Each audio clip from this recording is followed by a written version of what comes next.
Congratulations. So we have a very big trip planned to Iowa. Some of you are going with us, and perhaps a lot of you are going with us. How are you? And we have a very big crowd, so it's going to be a lot of fun. And we're sort of celebrating like the biggest bill of its kind ever signed, and it's going to make this country into a rocket ship. It's going to be really great. Mr. President, He met with a lot of House Republicans yesterday.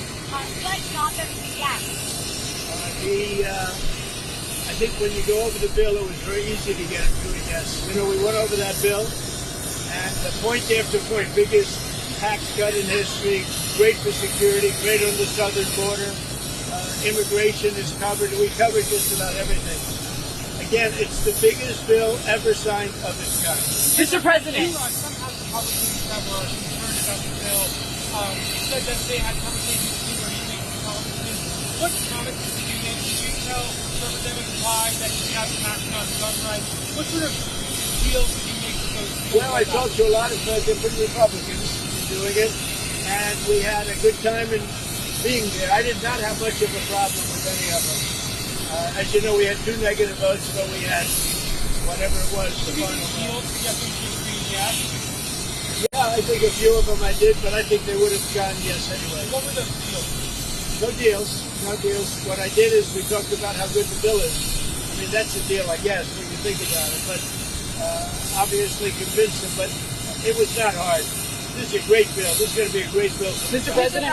Congressman Brian Fitzpatrick wanted you to vote no for this vehicle bill. Do you want to primary him too? Well, I was disappointed that he did that. There were 2 of them that voted no, so I was disappointed that he voted no. Mr. President. What did your call with Vladimir Putin today accomplish? We had a call. It was a pretty long call. We talked about a lot of things, including Iran. And we also talked about, as you know, the war with Ukraine. And I'm not happy about that. Mr. President. Mr. President. On a deal with Ukraine? Do you feel like you made any comments? No, I didn't make any progress today at all. Mr. President, how much growth can the country expect from the one I big think we're going beautiful to bill? get great growth. I think we'll have growth in record numbers. This is going to be something that's amazing. And everybody was watching it all over the world.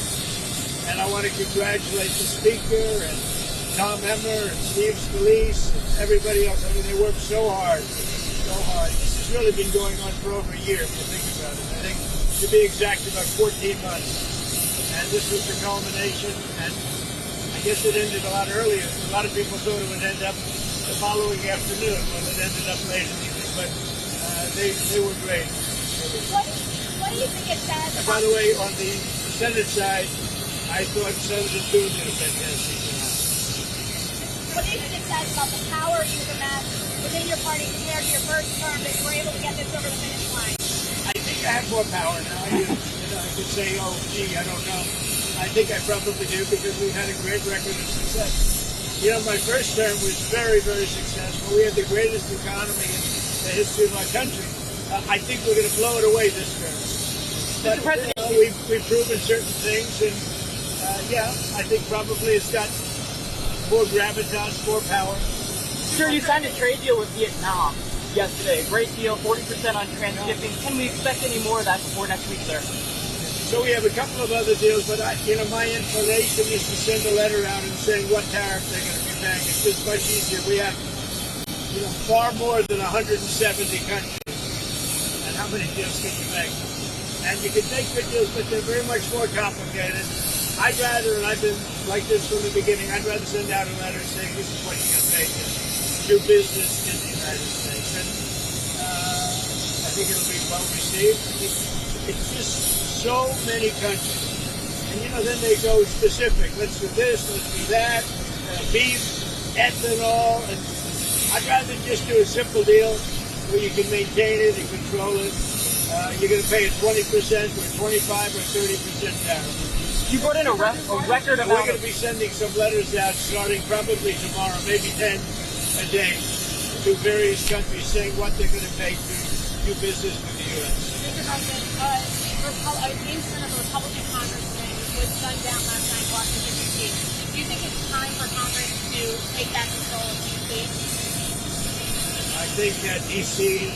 has to become a very safe place. And we're not going to let anything bad happen to D.C. That's our beautiful D.C. And we're not going to let anything bad. And we'll have something to say about it next week. Mr. Why President, did you go back to, why did you pause weapons to Ukraine? Why did you pause weapons? We haven't. We're giving weapons, but we've given so many weapons. But we are giving weapons, and we're working with them and trying to help them. But we haven't. You know, Biden emptied out our whole country giving them weapons. And we have to make sure that we have enough for ourselves. What message Who are you with? Mr. President, there's going to be a lot of symbolism tomorrow when you sign the One Big Beautiful Bill on Independence Day at the White House, kicking off the 250 years of American independence. What message should Americans be getting tomorrow when you sign this bill? Well, I think it's going to be really a message of proudness. You're going to be proud of your country because our country is doing fantastically well. The economy is great. You saw the stock market. We're setting records. In every aspect of our country, we're doing well, despite the fact that we inherited millions of people that shouldn't have been here.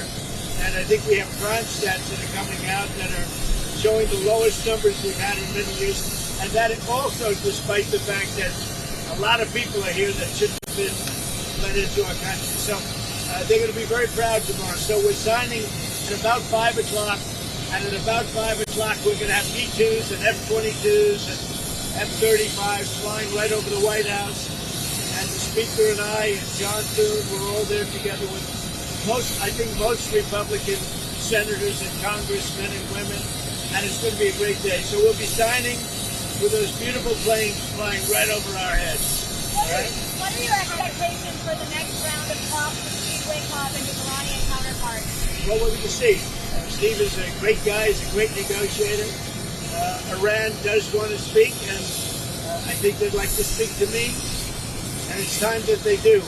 We're not looking to hurt them. We're looking to let them be a country again. They got beat up, and you know, they were both exhausted, frankly. But Iran really got beat up, and I think they want to meet. I mean, I know they want to meet, and if it's necessary, I'll do it. But Steve is involved and very much involved, and he's done a fantastic job. All right, one more.